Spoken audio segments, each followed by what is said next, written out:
Sadnúť? Detstvo, tak často sme chodívali do lesa, na hríby, spievali sme si rôzne pesničky. Červená čapočka ma volajú, lebo svoju babku by som opísala taká dobrosrdečná, milá, dlhé biele vlasy.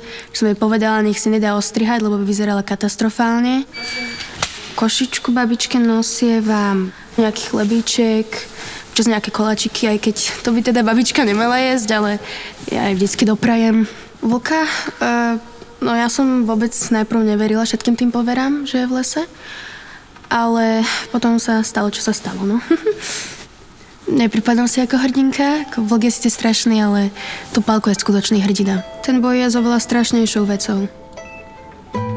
Život detí v nemocniciach naozaj nie je ako z rozprávky.